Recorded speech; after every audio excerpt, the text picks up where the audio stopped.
And let's be honest, what Golf Digest edition is complete without a picture of Greg Norman riding a bike shirtless? In this video, we're going to be talking about elevation, how it affects your distance, and a strategy to calculate it when you go travel to different places.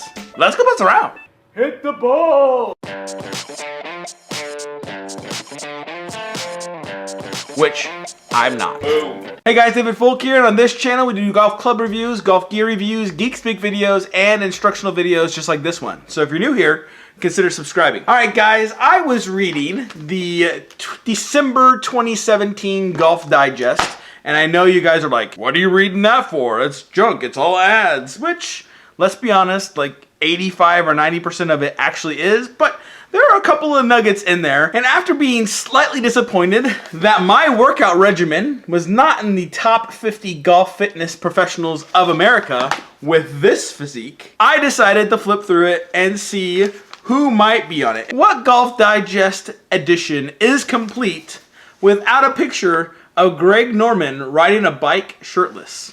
I just can't think of one that makes it super complete to talk about the life of the shark as he turns 62. But there was one nugget that I did find in here, and it is from one of the greatest of all time, Jack Nicklaus. And what he talks about is going to be how to adjust the distances you're playing based on elevation. And I thought this was going to be a great topic because as we consider the new year and as we think about what vacations we're going to be taking, where are we going to go, are we going to have a golf trip with the buddies, all those kinds of things, elevation comes into play. So Jack Nicklaus was talking about in this article right here called High Hopes, Picking the Right Club at Elevation. It's actually a decent article. It's pretty short. I'll try to put a link in the description below if I can find it online so you guys can take a look at the article. But like I said, it's super short, super easy. And here's the summary of what Jack Nicklaus said. For every 1,000 feet of elevation, you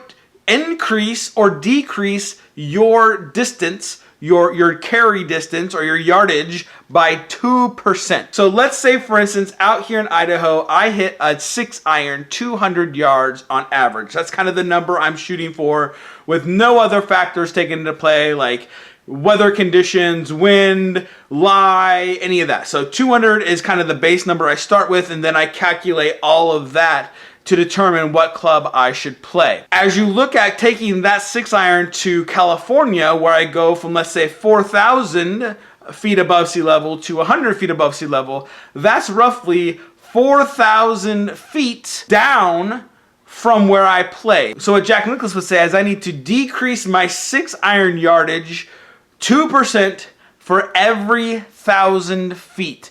So because I'm moving down 4,000 feet, I would decrease my 200 yardage by 8%, which works out to be 16 yards. So my 200 yard 6-iron would now go about 184, 185, and then base my yardages on that. So 2% for every 1,000 feet is the rule of thumb that Jack Nicklaus talks about here in the article. And I thought that was great, and it obviously works the opposite. So if I'm playing in California, and that was my home state, and I go up to, like, say, Flagstaff, or I go to Arizona, where it's higher and above sea level, the higher elevation, then I need to increase by 2% every 1,000 feet. So if I were able to, let's say, hit a 6-iron 200 yards in California, I would increase my distance by 8% here, which puts me at approximately another 16 yards. So that would bring me to 216 yards here if I was able to hit 200 yard 6-irons down in California, which I'm not. I've calculated to lose about 10 yards per club.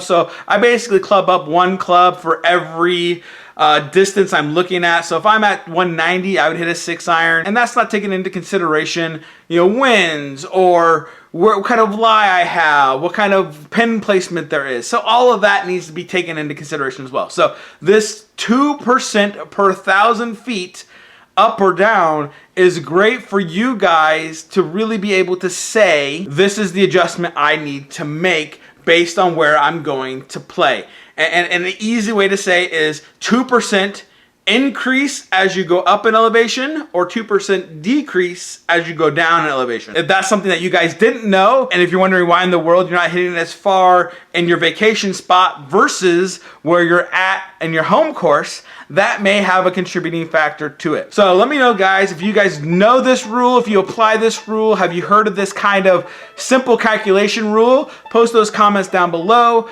If you guys haven't, you know, what kind of yardage do you guys consider based on where you're playing, and if you go play vacations or do kind of a buddies weekend or whatever? Go ahead and post those comments down below how you make an adjustment for elevation, or do you? And if you have any questions, go ahead and post those as well. I try to get to everybody's comments and questions. While you're down there, go ahead, hit that subscribe button. Give us a thumbs up because YouTube likes that.